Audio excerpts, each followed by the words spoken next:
ça, c'est des choses qui n'avaient jamais été enregistrées jusqu'à maintenant. On a eu 2 crues en l'espace de 10 jours, mais des crues qui sont censées normalement revenir une fois tous les 30 ans. Ah, carrément. On a stocké 3,5 millions de mètres cubes d'eau. Un marais de la Tourbe, c'est le meilleur puits à carbone au monde. On a rabaissé certaines berges, on a reconnecté certains systèmes de fossés pour que, en cas de crue importante, le cours d'eau se mette à déborder tout seul. Bonjour à toutes et à tous. Ok, c'est bon, je la refais. Bonjour à toutes et à tous et bienvenue dans l'émission Aux avant-postes du vivant. Alors le premier épisode que vous allez voir a été enregistré ici même le 17 mars dernier. Déjà presque 3 mois, le printemps a fait son œuvre, ça a bien poussé. J'ai pas trop de trucs dans mes poches là. Alors, au moment où on a tourné ce premier épisode, l'émission était toujours plus ou moins en cours de création. Vous allez remarquer notamment que le nom lui-même n'avait pas trouvé encore sa forme définitive. Mais l'idée était déjà là, assez précise. Aller à la rencontre de celles et ceux qui agissent concrètement face aux grands défis de notre société et de prendre le temps d'une interview qui explore le sujet en profondeur. Aux avant-postes du vivant, une émission réalisée avec les moyens techniques de Créatica, avec à la régie caméra et son Tristan. Je m'appelle Yves Pinol et je vous souhaite une bonne lecture. Oui, ok. Denis Collinet, première. Bienvenue dans Les Avant-Postes, l'émission qui part à la rencontre des acteurs du territoire, de ceux qui agissent concrètement sur le terrain face aux grands enjeux de notre société. Pour ce premier épisode, on va parler d'eau, de beaucoup d'eau, mais pas de celle qu'on boit, celle qui tombe du ciel, qui s'écoule dans nos rivières, dans nos fleuves et qui parfois débordent et viennent inonder nos villes. Comment se manifestent ces crues? Peut-on les éviter? Peut-on réguler? Quelles solutions existent concrètement sur le terrain? Alors le concept de cette émission, c'est d'aller à la rencontre de ceux qui mènent des actions sur le terrain. Et bien sur le terrain, nous y sommes. Et nous y sommes doublement parce que le cours d'eau qui s'écoule juste derrière nous s'appelle précisément le terrain. Alors l'orthographe n'est pas tout à fait la même, mais quelle ironie pour ce premier épisode. Alors pour ce premier épisode, j'ai l'honneur, j'ai le plaisir d'accueillir Denis Collinet, directeur du syndicat intercommunal de la vallée du Terrain. Bonjour, bienvenue. Bonjour, merci. Bienvenue pour ce premier épisode. Alors, confortablement installé? Parfait, le long du cours d'eau que je connais plus que bien, oui. C'est une chaise de camping. Pour les prochains épisodes, on a prévu des belles chaises de metteurs en scène pour recevoir nos acteurs.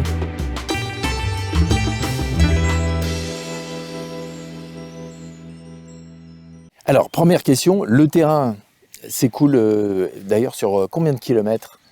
Le Terrain est une rivière d'un petit peu moins de 100 km, donc 96 km exactement, depuis sa source du côté d'une petite commune en Seine-Maritime qui s'appelle Gruménil, jusqu'à sa confluence avec la rivière Oise, au niveau de Montataire, Creil. Donc le terrain traverse quelle grande ville avant d'arriver à Creil? Le terrain traverse déjà Beauvais, ville-préfecture de l'Oise, et puis ensuite différents autres petites communes, donc Mouilly, Hermes, puis ensuite s'en va dans justement tout ce qui est ville de Montataire avant de se jeter dans l'Oise. On va parler des inondations. Il y en a eu. Quelles villes sont principalement touchées ou étaient principalement touchées, puisqu'on va parler des solutions que vous avez mises en place?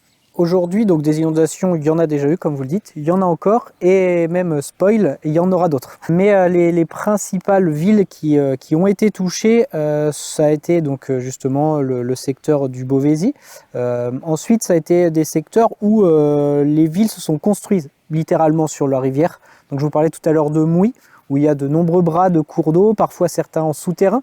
Donc quand l'eau doit passer dans un tube, quand il y en a beaucoup, des fois ça limite. Et puis ensuite, plus on va se décaler vers l'aval du bassin, plus ces crues ont tendance à être très très importantes. Donc les dernières connues qui étaient celles de 2025, ça a été sur Mélo, où on a un quartier qui était encore les pieds dans l'eau. Et puis après, toute la basse vallée, donc la zone de confluence entre Terrain et Oise, donc la ville de Montataire, etc., a aussi un lourd passif avec les inondations de cette rivière.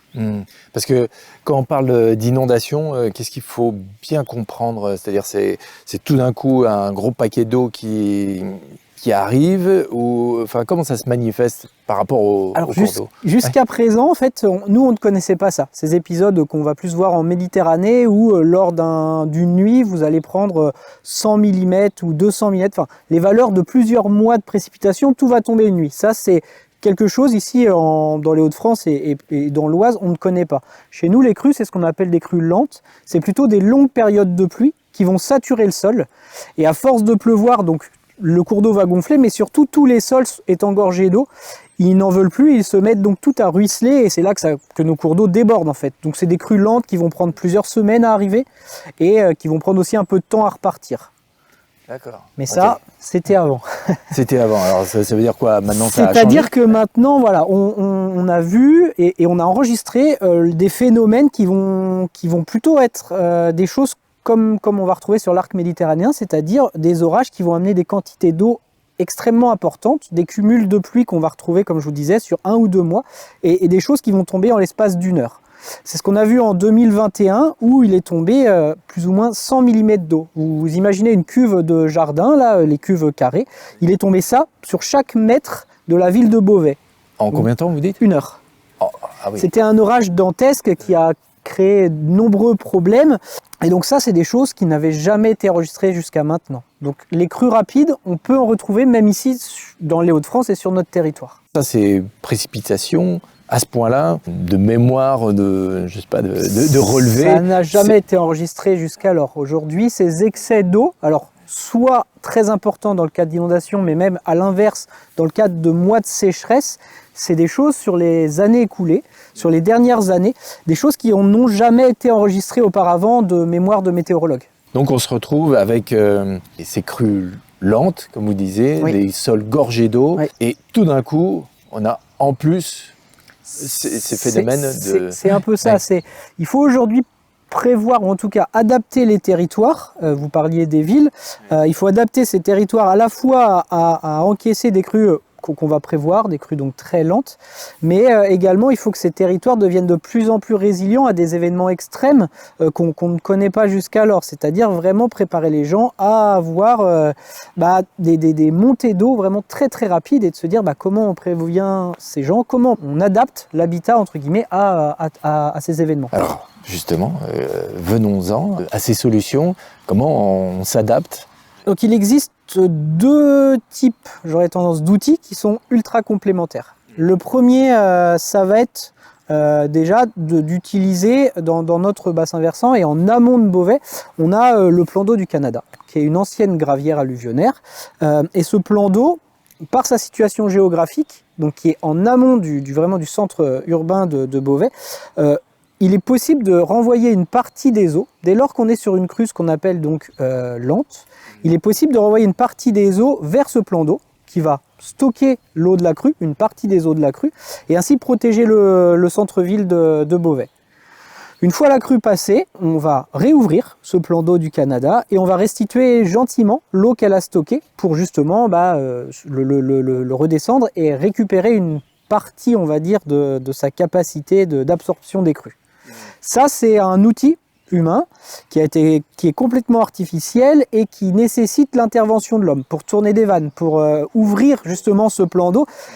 Voilà, sur un événement, on va dire rapide, on n'a pas le temps. On n'a pas le temps d'utiliser cet outil qui nécessite vraiment une intervention humaine.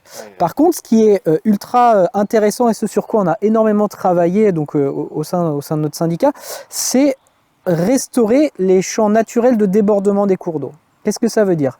On est aussi dans un marais, à côté de plans d'eau, on va dire, on est dans une zone naturelle, ou en tout cas pseudo-naturelle, qui fait à peu près 50 hectares. Toute cette zone, il faut vous imaginer qu'en hiver, on l'a reconnectée, on a rabaissé certaines berges, on a reconnecté certains systèmes de fossés, pour que, en cas de crue importante, le cours d'eau se mette à déborder tout seul dans cette grande zone. Qu'est-ce qui est problématique en cas de crue? C'est tout simplement quand il y a des maisons, quand il y a des industries, quand il y a quelque chose économiquement à protéger. Ici, ces milieux naturels, quand on y réfléchit bien, ils sont aptes en fait à recevoir des quantités d'eau énormes pendant plusieurs jours ou semaines sans que ça dérange personne. Et ben voilà, on a fait ce type de travaux de reconnexion de grands marais sur à peu près 700 hectares, sur toute la basse vallée du Thérin, donc entre Beauvais et la confluence Thérin-Oise. On a été assez loin puisque ici on a même déplacé un cours d'eau. Ce cours d'eau qui est derrière nous est en partie a été retravaillé en fait l'été dernier. On l'a rapproché de son fond de vallée et comme je vous dis, on a volontairement abaissé les berges, remis les berges à hauteur de terrain naturel. Entre les années 60 et 2000, le moyen de lutter contre les inondations, c'était de curer les cours d'eau. Curer, ça veut dire quoi? Et ben en fait, on mettait une pelle, plus ou moins de chaque côté, on grattait le fond des cours d'eau pour, on va dire, le canaliser. On voulait l'envoyer le plus possible vers l'aval, en se disant bah, plus vite l'eau coule en face de nous, plus vite la crue s'évacue, ce qui est plus ou moins logique.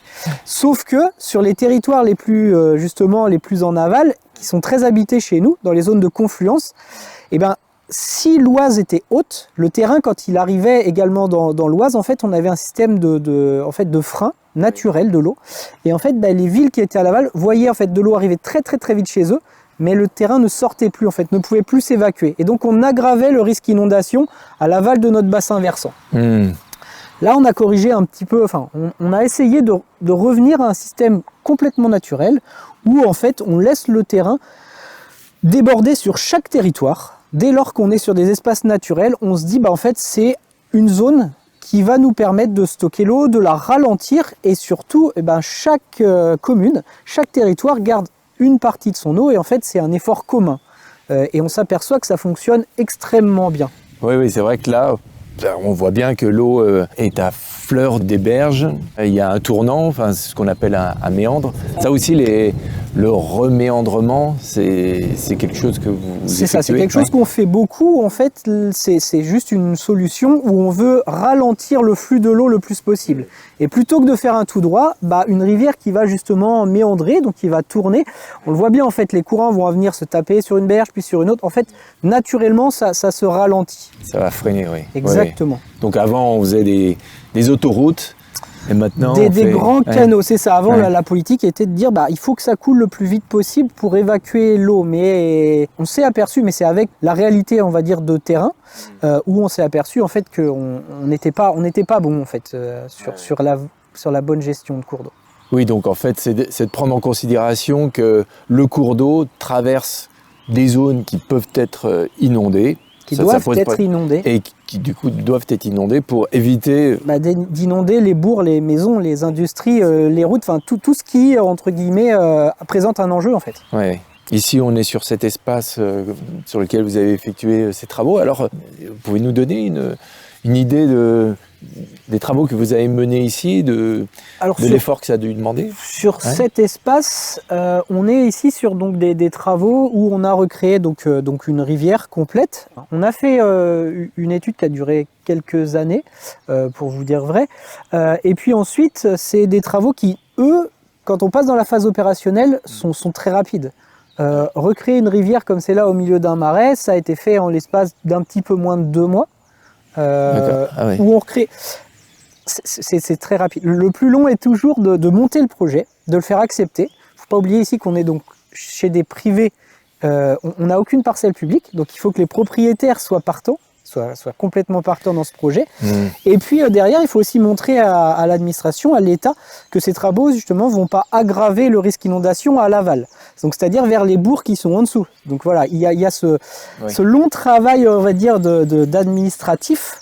Et quand tout est tamponné, quand tout est validé, la partie qui suit est la plus rapide et la plus simple. Et si on veut aller plus loin sur le coût, on est sur des travaux qui valent 180 000 €. Mais on a le double aspect. Qu'est-ce que ça veut dire? Ça veut dire qu'on améliore les inondations, mais on améliore aussi énormément le cours d'eau, et ce qui nous permet d'aller chercher donc un financement très important auprès de l'agence de l'eau, puisqu'on améliore la biodiversité de la rivière plus des marais. Et en fait, le reste à charge pour la collectivité, c'est uniquement 20% de ces 180 000 €. En fait, 36 000 € pardon, pour faire ces travaux-là en fonds propres. En soi, c'est pas grand-chose, quoi. Alors, parce que ça, c'était aussi une question que je voulais vous poser. Vous avez presque l'air de dire que ça profite même à la biodiversité. Totalement. En fait, faut pas oublier qu'un marais, sa fonction, c'est déjà, quand on regarde une définition pure et simple du dictionnaire, un marais, c'est une terre qui doit recevoir de l'eau sur une période de l'année.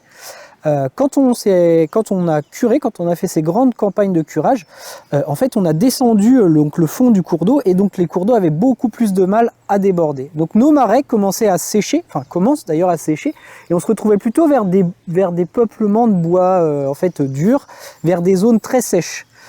Un marais de la tourbe, c'est le meilleur puits à carbone au monde.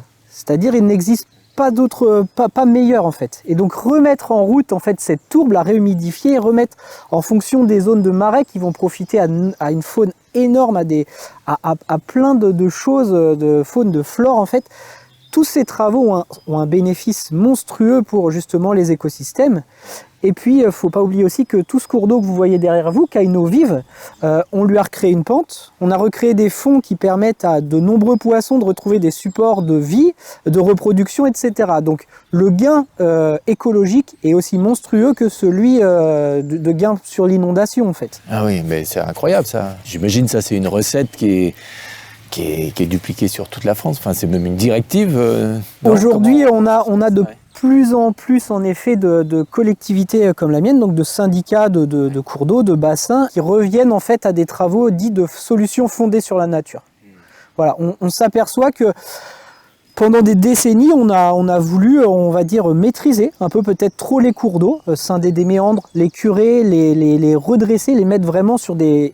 Et se dire, bah voilà, ça ne craint rien, on développe notre territoire et on met un peu le cours d'eau à notre main. Le dérèglement climatique fait qu'aujourd'hui, on s'aperçoit clairement, et depuis maintenant quelques décennies, on s'aperçoit qu'en fait, non. Si un cours d'eau a envie de déborder, et même si on l'a déplacé, et en fait, c'est la cata parce qu'on a fait des choses qu'il ne fallait pas. Donc aujourd'hui, ouais, en France et même bien au-delà, on revient justement à se dire, bah, la nature a toute sa place sur notre territoire. On essaie le plus possible de la remettre justement au centre du débat et de faire en sorte qu'elle ait une vraie place.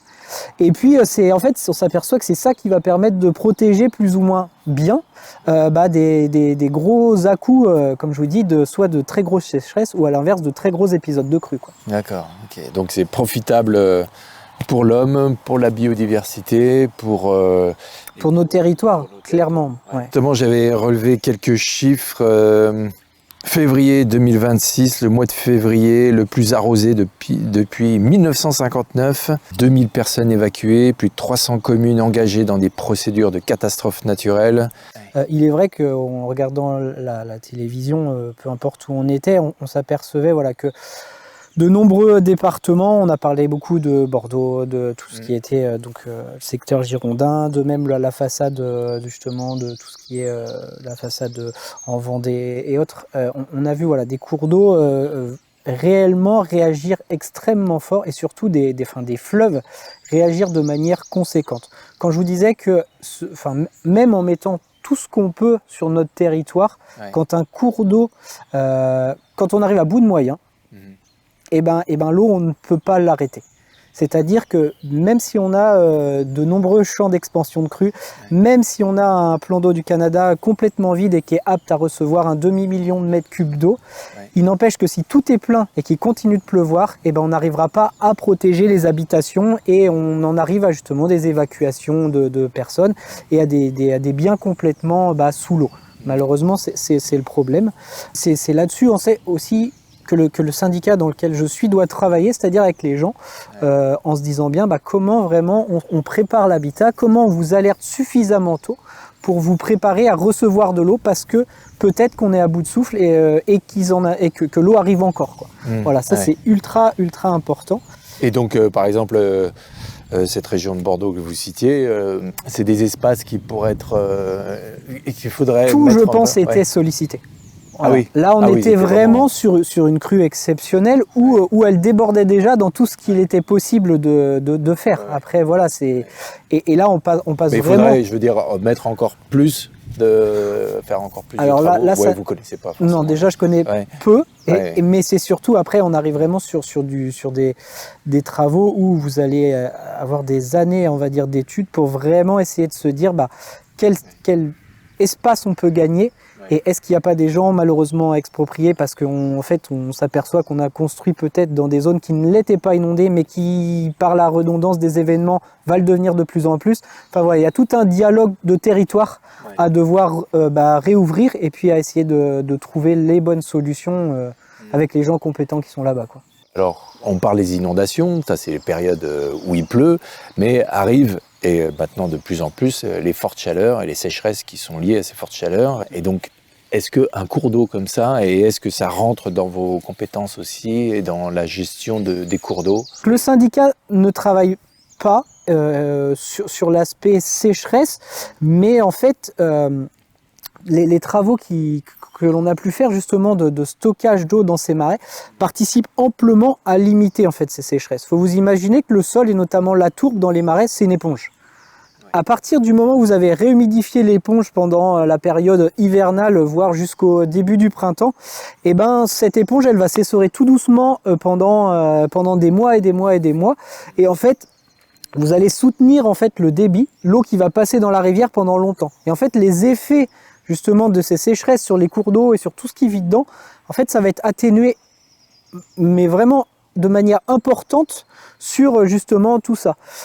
Ensuite, vous avez un autre truc, un cours d'eau qui va déborder, vous avez une partie qui va aussi faire que l'eau va se réinfiltrer dans notre sol. Et donc, l'eau qui va être disponible pour la consommation humaine, elle va être aussi beaucoup plus importante que si notre cours d'eau, au final, on n'arrive pas à l'infiltrer. Donc ça, c'est vraiment quelque chose d'important. Ah, vous voulez dire qu'une zone comme ici, une zone qui est devenue inondable, oui, et qui ne pose pas préjudice à des habitations, va en fait permettre de nourrir, je ne sais pas si on peut appeler ça comme ça, les nappes phréatiques qui sont en dessous de nos pieds. Tout à fait, ouais. C'est ça. D'accord, ok. Donc au lieu de la laisser filer, ouais, et de la garder, entre guillemets, la stocker pour la saison suivante. Donc vous ne travaillez pas directement dessus, mais, non, mais indirectement, c'est l'effet. Ça reste la mémo, ouais, et donc c'est ouais, intimement lié. Ouais. Et alors oui, question personnelle, vous travaillez depuis combien de temps dans ce syndicat? Et puis, qu'est-ce qui vous a fait venir intéresser sur ces sujets-là?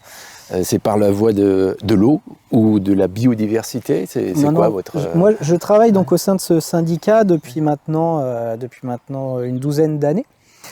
Et en fait, je suis né dans un autre département, mais le jardin de ma grand-mère était au bord de la rivière Indre. Et j'ai grandi et poussé en fait, les pieds dans l'eau. Depuis tout le temps, j'ai évacué à aller à la pêche, j'ai allé me baigner en été et à aimer ça et à vouloir travailler sur ce thème. Et j'y suis arrivé, et voilà, c'est tout simplement comme ça. Par rapport au métier que vous faites, la satisfaction que vous en retirez? Aujourd'hui, la satisfaction que j'en retire, c'est justement d'essayer de montrer, on va dire, à monsieur, madame, tout le monde, des non-spécialistes, des gens, on va dire, mais qui comprennent d'eux-mêmes en fait qu'on n'a pas besoin de martyriser un cours d'eau à coups de pelle, etc., on va dire, pour s'en protéger. Et à l'inverse que des marais, qui sont parfois pour beaucoup zones à moustiques ou des zones insalubres, voilà. Mais des marais, en fait, c'est un outil ultra important pour justement se protéger et que ouais, l'eau qui va déborder ici fait que c'est ce qui... En fait, c'est un fonctionnement ultra naturel et que lié écosystème, amélioration de la nature et protection des biens et des personnes, pour moi, c'est ce qui va me motiver le plus à continuer à travailler encore et encore et à en parler. Ouais. Un sujet qu'on n'a pas encore évoqué, ce sont les écoulements du coup, dans les villes. Là aussi, il y a quelque chose qui doit changer, en tout cas quelque chose qui était fait auparavant et qui montre aujourd'hui ses limites. Oui, alors sur les villes et aujourd'hui les agglomérations, donc les communautés de communes ou communautés d'agglomération, ont pris de plus en plus la balle au bond, c'est-à-dire on le voit dans tout ce qui est urbanisme, on est de plus en plus à, et c'est la loi aussi qui impose ça, à de l'infiltration à la parcelle. C'est-à-dire que on a vu très vite les villes se développer années 70-80 où on bétonnait beaucoup, où on faisait beaucoup de bitume en se disant voilà c'est ce qu'on veut, c'est propre, c'est facile d'entretien, les caniveaux bien nickel, tout dans les tuyaux, direction le cours d'eau, les toitures une belle gouttière, pareil, tout dans le caniveau et puis direction les cours d'eau. Sauf que pareil, ça atteint ses limites. Quand un cours d'eau est très haut et que vous essayez d'envoyer un tuyau dedans, ça marche pas. Tout explose et vous avez à devoir gérer de l'eau en fait en pagaille. Depuis maintenant, là encore, on va dire depuis une petite dizaine d'années, on est sur ce qu'on appelle de l'infiltration à la parcelle. Sur tout nouveau lotissement, sur toute nouvelle route, les eaux doivent être infiltrées le plus près possible de là où elles tombent. C'est-à-dire que vous n'avez plus une goutte d'eau sur tout ce qui est nouvellement construit qui s'en va directement gonfler les cours d'eau en période de crue. Vous devez les infiltrer dans le sol, donc réduire un petit peu votre projet d'urbanisme, laisser des espaces verts pour renvoyer de l'eau, qu'elle s'infiltre, et c'est la meilleure des gestions possibles. On revient aussi à utiliser la nature le plus possible pour gérer ces eaux. Ah, c'est pour ça qu'on trouve par exemple de plus en plus de parkings de supermarchés avec des tranchées drainantes ou infiltrantes, c'est ça. Ou avec des arbres où il n'y a plus de bordure autour pour que l'eau aille tout simplement au pied de ces arbres. C'est exactement pour ça, ouais. D'accord, ok. Et donc ça, c'est chaque fois parce que ça paraît des détails. Au début, je pensais même que c'était purement décoratif, esthétique. Mais non, c'est... Et non. C'est vraiment c'est un ouvrage de gestion des eaux pluviales adapté à recevoir justement ces eaux de parking. Et donc ça, maintenant, c'est clairement c'est clairement une doctrine, une directive, c'était le bon mot. En effet, nationale. C'est régalien, c'est la loi qui impose justement pour éviter le tout tuyau et justement l'aggravation de tout ça en fait. Chacun développe son territoire en maximisant la gestion de l'eau à l'échelle de celui-ci. D'accord. Alors maintenant, une petite question aussi sur...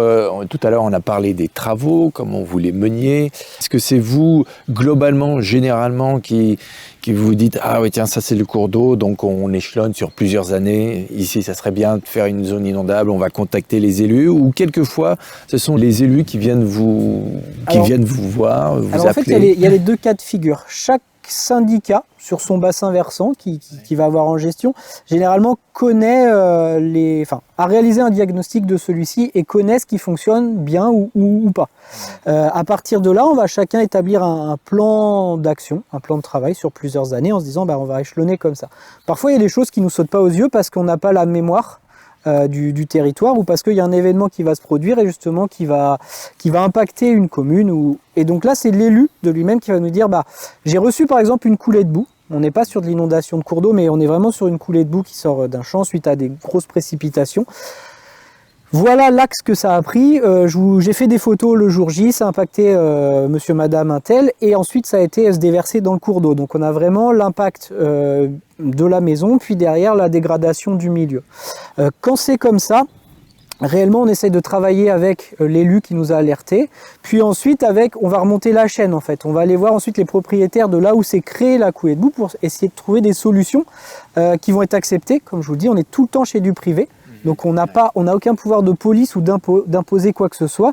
Il faut à chaque fois que les gens avec qui on échange comprennent et surtout acceptent en fait.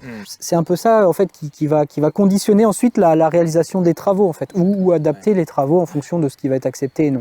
Vous pouvez nous donner quelques chiffres des villes qui étaient régulièrement inondées et qui maintenant ne le sont plus? Sur la dernière les dernières très grosses inondations, puisqu'en janvier 2025, donc il y a un peu plus d'un an maintenant, le terrain ici a débordé on a eu 2 crues en l'espace de 10 jours, mais des crues qui sont censées normalement revenir une fois tous les 30 ans.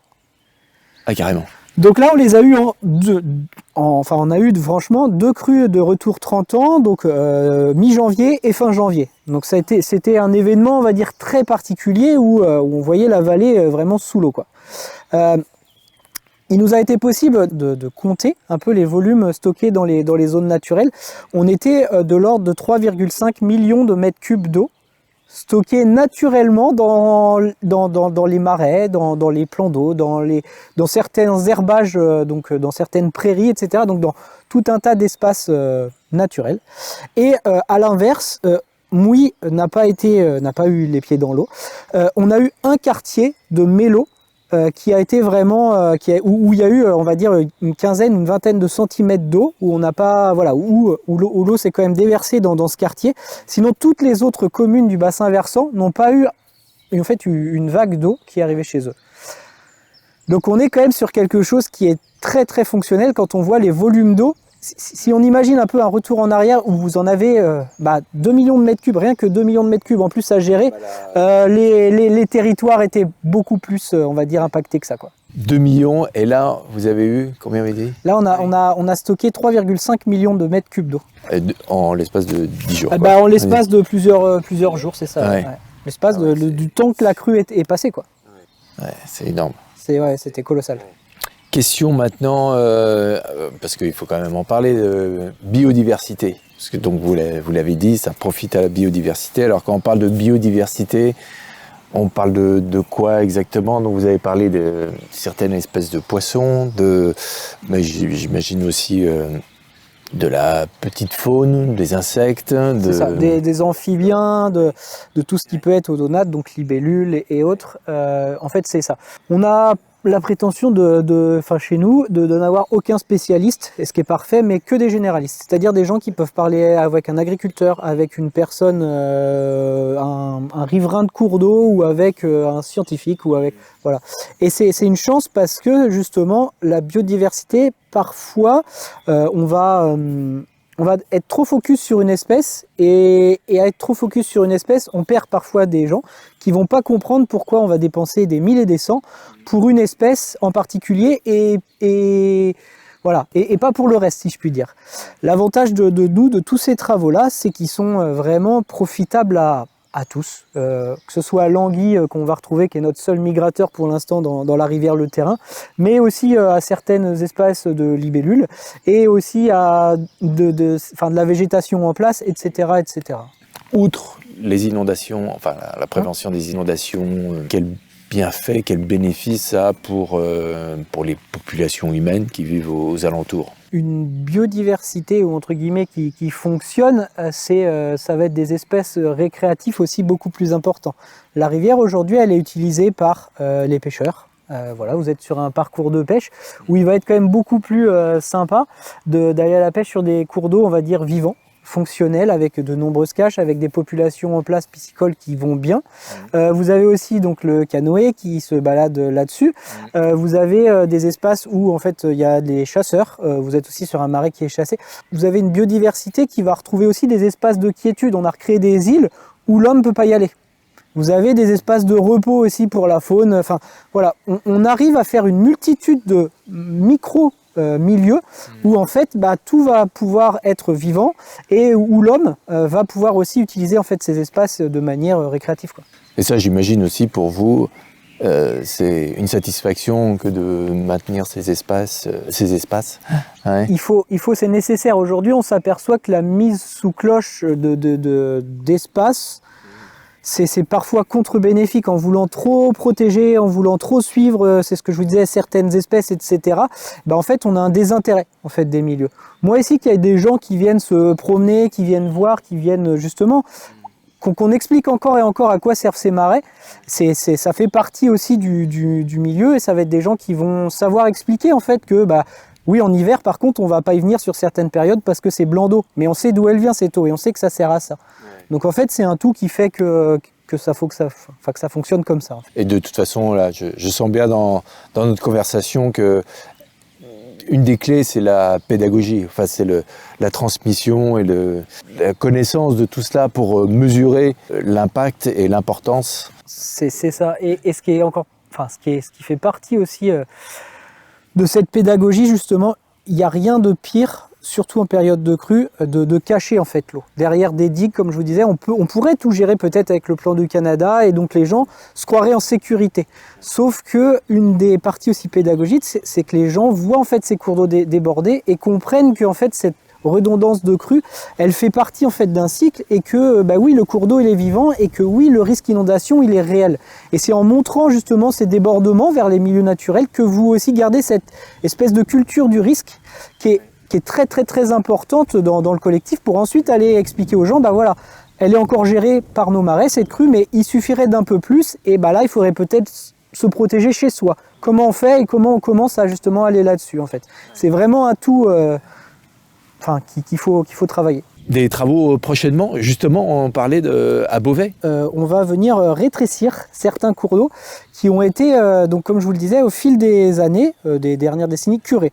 On les a élargis, on les a agrandis, et en fait, ils sont plus adaptés vraiment au passage de l'eau. Un cours d'eau, dès lors que vous allez le curer, vous allez changer un peu sa taille, sa morphologie, soit l'approfondir de trop, soit l'élargir à la taille du godet en arrachant les sédiments.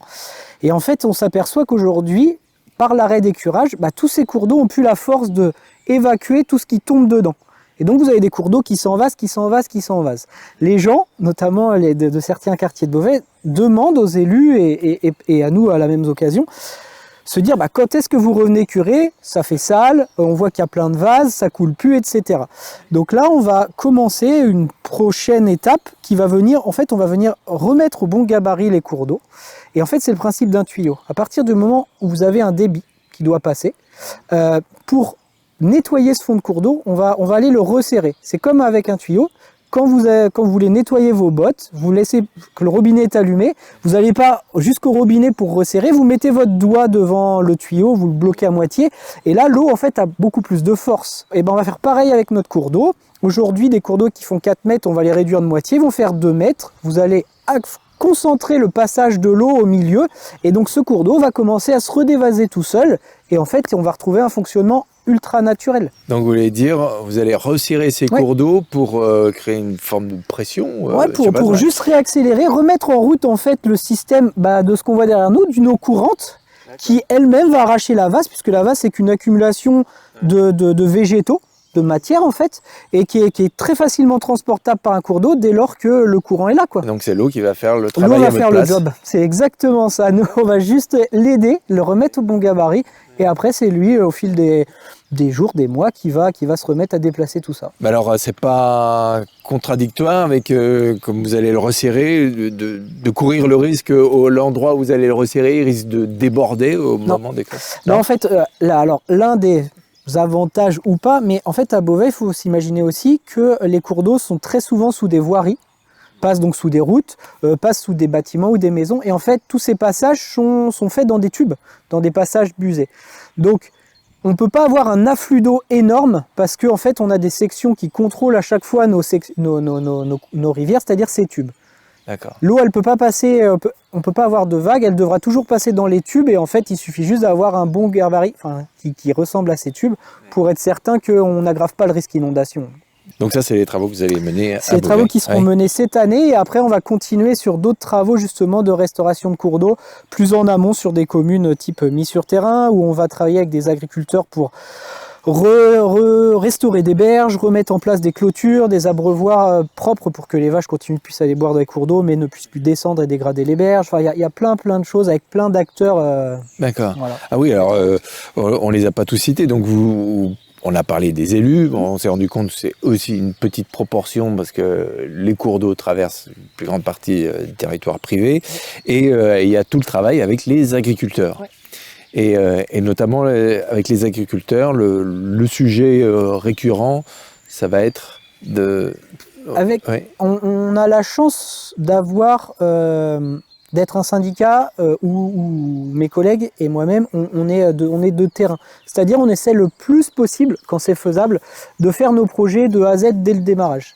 On ne fait pas appel à une maîtrise d'ouvrage extérieure, sauf dans le cas de très très gros travaux. Mais sur le plus possible, on essaie de se baser sur nos savoirs, nos connaissances, ce qui permet d'ouvrir un dialogue assez facile avec les gens de terrain, que ce soit des agriculteurs ou des populiculteurs, ou peu importe. Et ça permet à chacun de voir en fait les points qui vont être bloquants, et donc de faire sortir très rapidement des projets. Donc avec les agriculteurs aujourd'hui, notamment les éleveurs, les projets c'est vraiment ça, c'est d'essayer d'empêcher la divagation du bétail dans les cours d'eau, de venir tout clôturer les prairies, et par contre de leur créer des abreuvoirs propres, stabilisés, où les bêtes vont descendre dans les cours d'eau sur des coins vraiment où on a défini avec l'agriculteur où ça marche, et où elles ne vont pas dégrader en fait les rivières et les berges. Et donc ça marche très très bien. Et puis avec les céréaliers, on est plus sur de la question de comment on limite les coulées de boue et les départs terre dès lors qu'il y a des gros orages et par quel type d'aménagement, des haies, des petits talus, des certaines mares, etc. et comment et où on les met en place. Et on a pas mal non plus de projets en cours et à venir aussi sur l'année actuellement. Alors oui, quand on parle de cours d'eau, pour se donner une idée, votre zone, aujourd'hui, ça correspond à combien? Aujourd'hui, notre zone, enfin, et nos compétences, ça s'étend donc sur le terrain et ses affluents, donc 565 km de cours d'eau. Ah oui, quand même. On peut également travailler sur tout ce qui est zone humide. Il y en a un peu plus de 5000 hectares sur le bassin versant du terrain, donc ça commence à faire beaucoup. Et puis, on a une compétence nouvelle qui nous a été transférée maintenant il y a quelques années. Ça va être de la lutte contre l'érosion des sols par le ruissellement, par l'eau qui va couler. Et donc ça va se passer sur tout ce qui va être champ cultivé. Et donc là, aujourd'hui, on travaille sur 600 km² sur cette compétence-là. Ah oui, et 600 par rapport au département, ça correspond à... Alors 600 km², donc c'est la moitié de notre bassin versant, c'est 1/8 du département de l'Oise, quasiment. Oh, ah oui. Et vous êtes combien au syndicat? Aujourd'hui, on est 7 à travailler sur la partie technique et une personne en administratif. D'accord, c'est disproportionné ou... Non, on a plein de projets, de nombreux projets, et après on est sur une taille adaptée par rapport à ce qu'on veut faire, et surtout on bénéficie l'avantage d'un financement ultra important de l'agence de l'eau, qui permet en fait très clairement de faire de nombreux projets et d'avoir donc toutes ces animations au sein du SIVT. Les freins? Vous avez des freins, j'imagine, des choses qui vous empêchent ou en tout cas, s'ils devaient exister, ça serait lesquels? On pourra toujours, et comme tout le monde, dire peut-être qu'on a trop d'administratifs. Des fois, il faut prouver que ce que l'on veut faire, où tout le monde est convaincu, même au sein des services de l'État, du bien fondé des travaux, il faut quand même se coller à la loi et faire des instructions parfois très lourdes, prouver par A plus B sur du papier que tout ce qu'on veut faire est fondé, qu'on va pas abîmer la nature en faisant nos travaux, etc. Ça, c'est très lourd, comme je vous disais. Ici, il a fallu plusieurs années d'études, de mise en lumière sur du papier pour ces travaux, pour en soi 2 mois d'action. Et quand on voit le résultat 1 an après, voilà, on est convaincu de ce qu'on a présenté. Voilà, aujourd'hui, c'est ça le principal frein réellement à nos travaux. Mais bon. Mais vous sentez quand même qu'au gré des travaux, des choses que vous avez entrepris, il y a un effet, comment on va dire, un petit effet boule de neige, c'est-à-dire que maintenant vous avez... on va dire que chaque année, par les excès de la météo, ça prouve en fait noir sur blanc à qui veut le voir que ça fonctionne. Et que c'est le bon sens et qu'il faut continuer et développer encore et encore, peut-être sur des territoires où on n'a pas suffisamment encore travaillé. Aujourd'hui, il y a un très gros affluent qui s'appelle l'Avelon qui nous pose encore problème, qui conflue justement avec le terrain à Beauvais. Et sur les prochaines années, il faut vraiment qu'on y regarde au sein de chez nous, parce que c'est celui-ci qui pose problème encore. Donc voilà, du travail, on en a plein, des projets, on en a en tête. Maintenant, il va falloir les mettre sur table, il va falloir convaincre, comme je vous disais, les propriétaires d'y aller. Et puis derrière, après, prouver à l'administration que ce qui peut être fait est intelligent et va dans le bon sens. Vous avez d'ailleurs d'autres syndicats, d'autres départements qui sont venus voir exemple. On se fait assez souvent donc tout le département de l'Oise, enfin quasiment tous les rivières du département de l'Oise sont recouvertes par une structure comme la mienne, donc un syndicat de bassin, de cours d'eau. Et donc très souvent, oui, avec les collègues, on arrive à voir ce que les uns et les autres font, on arrive à échanger un certain réseau professionnel, mais c'est nécessaire en fait. Tout ce qui fonctionne bien chez nous va fonctionner aussi très très bien chez les voisins, etc. et vice versa. Et donc on essaye de s'inspirer de ce qui marche bien chez les uns et chez les autres. Vous-même, vous êtes allé, je sais pas, voir chez des collègues, vous inspirer de choses. Vous avez un exemple? Là récemment, non. Non, sur les dernières années, j'ai pas, de mon côté en tout cas, j'ai pas été plus voir que ça. Mais voilà, on a un programme d'action qui est assez neuf.